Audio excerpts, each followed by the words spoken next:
Bismillahir Rahmanir Rahim. Welcome to this session on history, science, and faith in Islam. In the last session, we covered the historical times of Umar ibn al-Khattab radiallahu anhu. Today, we'll focus on the period of Uthman radiallahu anhu. Just as a civilization advances by faith and knowledge, it is arrested and destroyed by ignorance and greed. Even as Muslim armies continued their advance towards the borders of India, China, and the Atlantic Ocean, the seeds of greed and nepotism were being sown in the heartland of Islam. The booty from Persia was enormous. Untold amounts of gold, silver, and jewels were captured from the Persians and transported to Medina. It is reported that Umar radiallahu anhu was distraught when the riches of Persia were presented to him. He was very concerned. When God grants riches to a nation, he said, envy and jealousy grow in its people, and as a result, enmity and injustice is created in its ranks. With their spiritual insight, the companions foresaw what these riches would do to the character of their people. They were opposed to the amassing of wealth that would detract from the spiritual mission of Islam. For instance, one of the items of booty from Persia was an exquisite carpet called Farsh-e Bahar, the carpet of spring. It was a possession of the Persian monarchs and was so large that it could accommodate 1,000 guests at their drinking parties. Some people in Medina wanted to preserve it. Ali ibn Abu Talib radiallahu anhu insisted that the carpet be torn up. Ali radiallahu anhu's suggestion was adopted and the carpet was shredded. Umar saw to it that the treasury did not become a place for hoarding gold and silver. The gems and jewelry were sold, and the proceeds were distributed so that all the people benefited. Capital in circulation grew, and trade flourished. Chroniclers record that when Umar ibn al-Khattab radiallahu anhu was assassinated, there was only enough ration in the treasury to feed 10 people.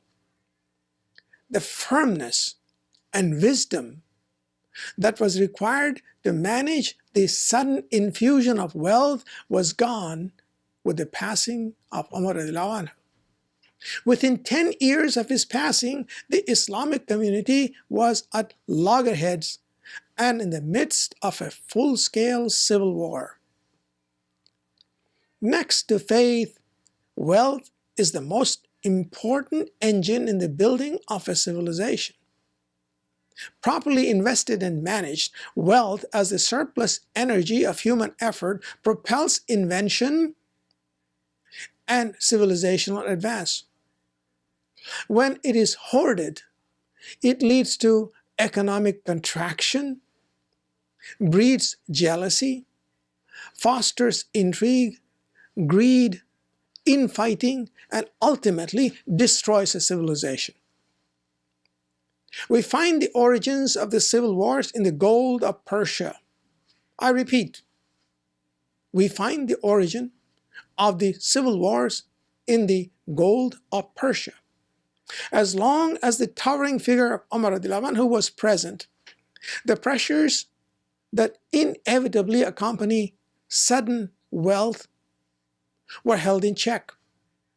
Umar radiallahu anhu managed the state with justice, firmness, and equity.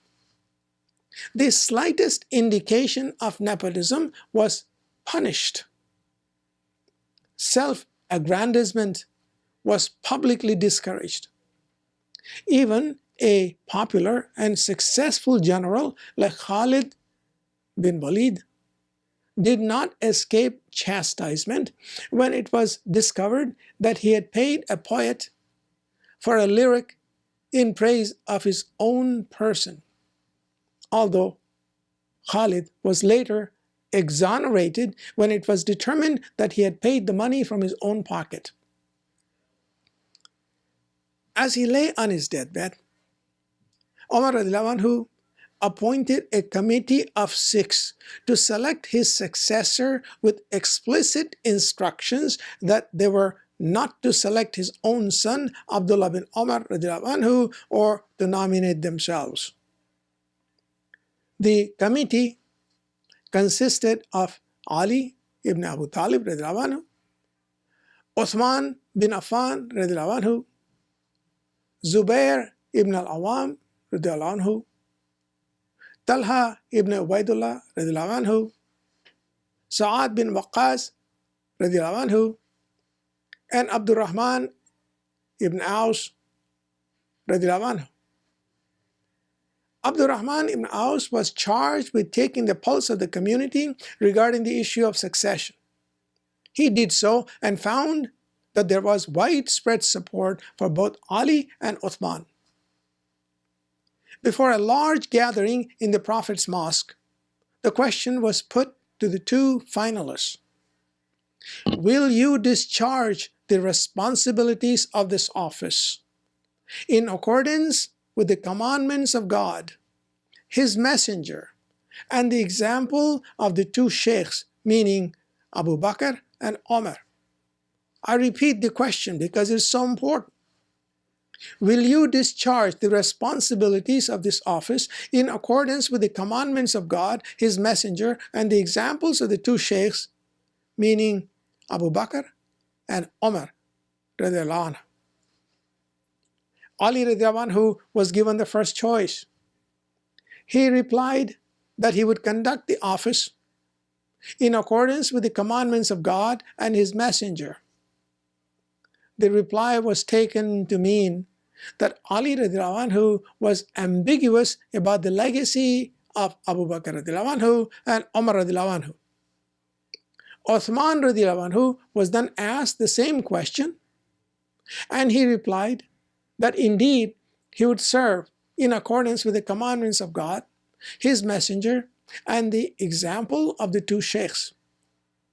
Uthman bin Affan radiallahu anhu won the nomination and was elected the Khalifa. What was taking place was a historical unfolding of the differences amongst the companions regarding the place of ijma in the application of the Sharia. Such differences were codified in later times in the different schools of fiqh. What is important is that the differences were not doctrinal. There were differences in emphasis. Uthman radiallahu anhu was more than 70 years old when elected Khalifa. He was a man of piety, a scholar, a man of utmost integrity and humility, and one of the earliest companions of the Prophet. He was a man of means and used his wealth with utmost generosity in the service of the Islamic community. He was married to Ruqayya, the Prophet's daughter, and after her death to Kulthum, another of Prophet's daughters. But Uthman radiallahu anhu was also extremely shy and indecisive. These qualities, which may be praiseworthy in an individual, were to prove fatal in Uthman radiallahu anhu as a ruler. More significantly, Uthman radiallahu anhu belonged to Banu Umayya. In pre-Islamic times, the Banu Umayya often competed for power and prestige with Bani Hashim, the tribe to which the Prophet and Ali ibn Abu Talib radiallahu anhu belonged. These factors became increasingly important as the unity fostered by Islam cracked under the pressures generated during the period of Uthman radiallahu anhu. The Khilafat of Uthman radiallahu anhu lasted 12 years, and it may be divided into two distinct phases. During the first 6 years, the momentum created by Umar ibn al-Khattab radiallahu anhu carried Muslim armies further into Azerbaijan, Kirman, Afghanistan, Khorasan, and Kazakhstan in the east, and Libya to the west. Several rebellions in Kurdistan and Persia were suppressed.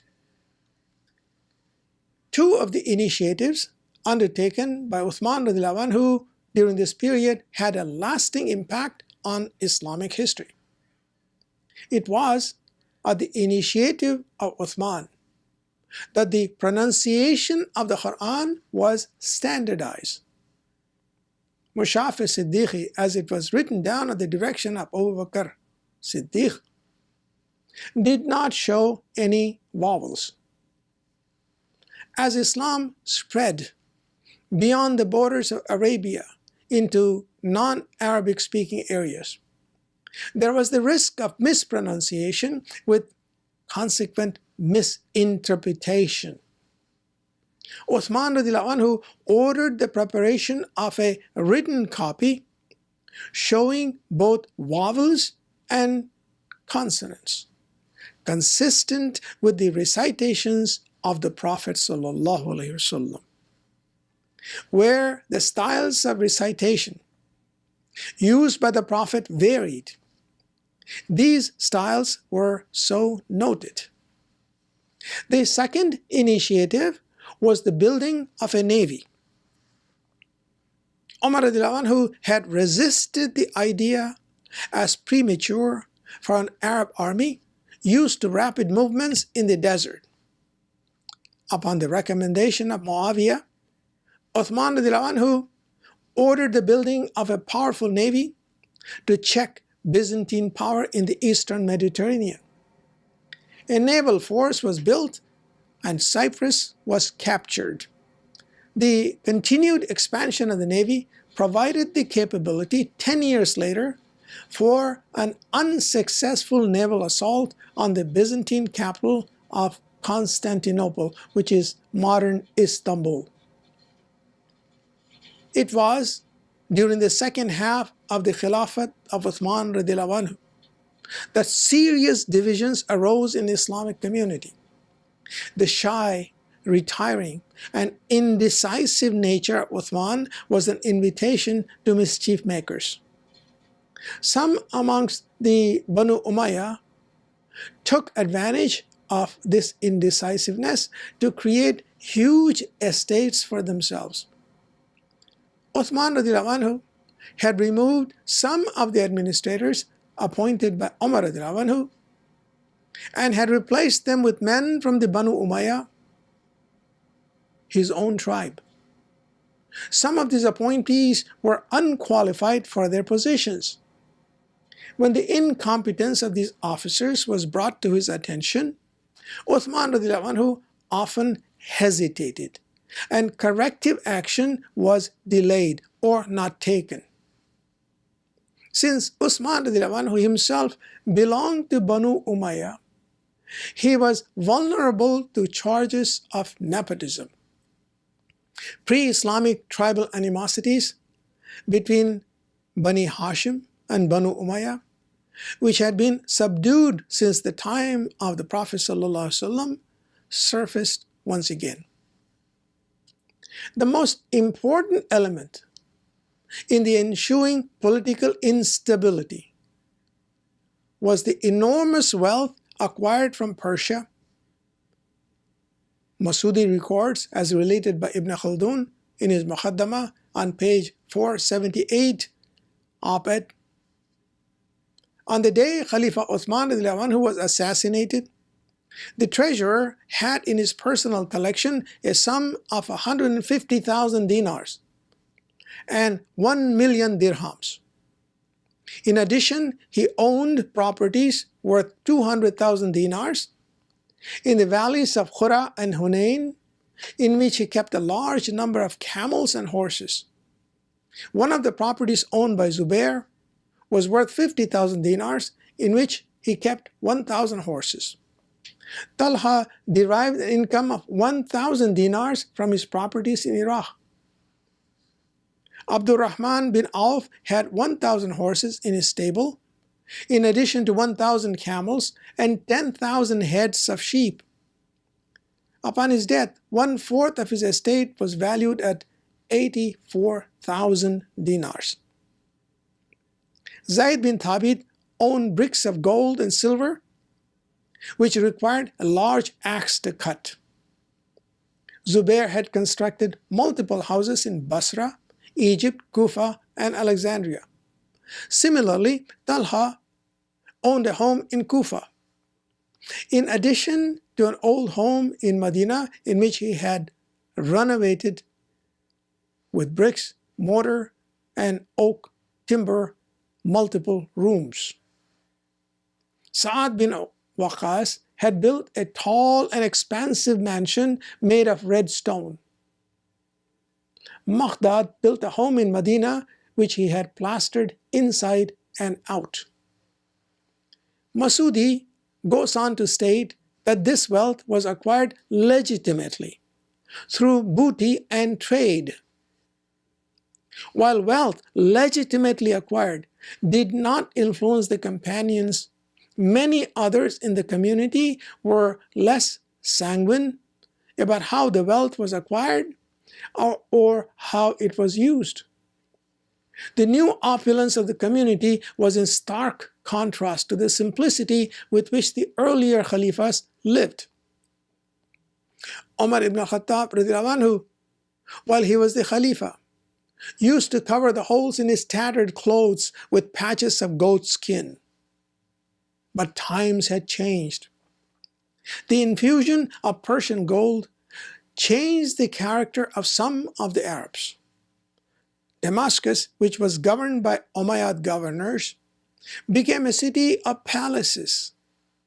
An inexorable process of decay had begun, wherein the decadence of luxury displaced the ruggedness of nomadic life and took men and women away from the transcendence of the spirit to the pleasures of the flesh.